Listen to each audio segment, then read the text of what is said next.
Full frame 7K RAW, 4K 120, SNDF 180, 4-kanálové audio, vertikálne natáčanie, 7,5 EV stabilizácie, low pass filter, aktívne chladenie a iba 688 gramov. To je nový Canon R6V.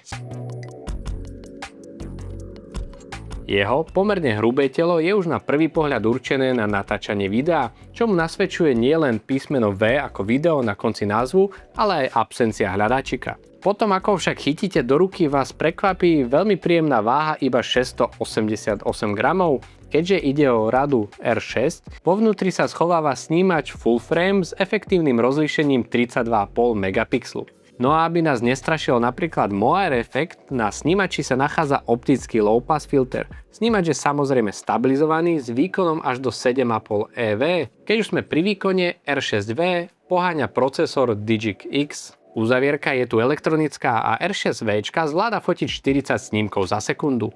Ponúka nám 14-bitový RAW, C-RAW, JPEG a tiež HEIF formát. Automatické ostrenie Dual Pixel AF Mark II vie detekovať objekty až so 100% pokrytím snímača. Okrem človeka rozoznáva aj mačky, psov, kone a vtáky a tiež iné objekty ako sú autá, lietadlá, vlaky a motorky. Dokonca si dokážete navoliť aj prioritu automatického ostrenia na 10 registrovaných ľudí. Predtým ako vás ohromím možnosťami videa, sa poďme pozrieť, čo sa nachádza na povrchu, respektíve začneme od spodku, kde sa nachádza 1/4 závit na statív. Podobný závit sa nachádza aj z bočnej strany, tým pádom je vlastne R6V bez cageu pripravená na vertikálne natáčanie. Z tejto strany máme aj slot na dve karty, jedna je SD UHS 2 a druhá CV Express typ B. Odporúčam túto, keďže výkon je tam poriadny.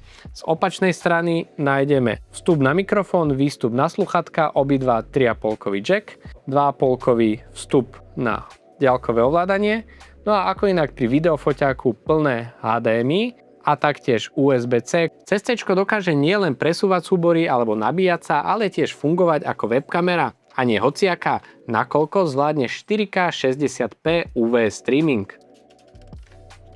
Batéria je klasická ako pri ostatných Top R-kách LPE 6P. Na vrchu je multifunkčný hot shoe a ovládania prepínanie foto, video. Veľmi praktické, viete si samostatne navoliť fotorežim a videorežim s inými nastaveniami a potom rôzne aj programovateľné tlačítka, ktorých je tu dokonca myslím 7.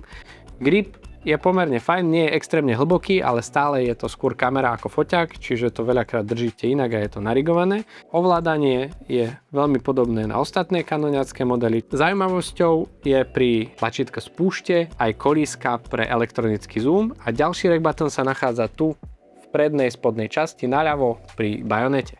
Monitor je štandardne výklopný a otočný.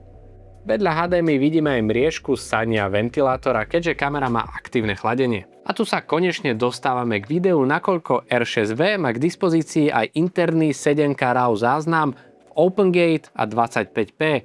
Okrem toho, keby ste sa báli veľkých súborov alebo ich nepotrebujete, máte k dispozícii aj 7K RAW Lite, ktorý je v už nižších bitrateoch. Ja si teraz zoberiem tu na pomocky, aby som vám povedal presné bitratey. Čiže 7K RAW, OpenGate 20p, dátový tok 2240 megabit za sekundu, obrovské dáta a na to potrebujete aj CF Express B kartu. Ďalej tu máme 7K RAW Lite, ktorý má v 25 fps 1210, čiže polovicu megabit za sekundu a v 50 fps, čiže v 7K RAW Lite dokážete robiť aj 50 fps a tam je dátový tok znova 2010 megabit za sekundu.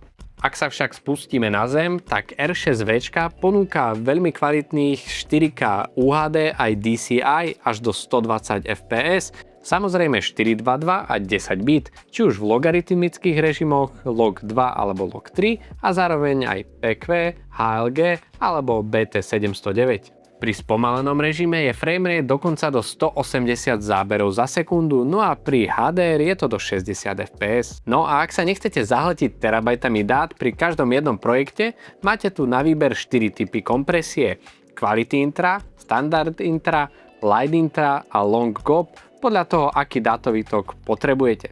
K tomu pridáme ešte 4-kanálové audio a máme na svete krásny prístroj na poriadnu robotu alebo kvalitnú tvorbu obsahu. Za nás by to bolo všetko, teším sa, keď budeme mať v rukách nielen vzorku, ale aj ostrý kus, ktorý budeme vedieť vyskúšať a otestovať.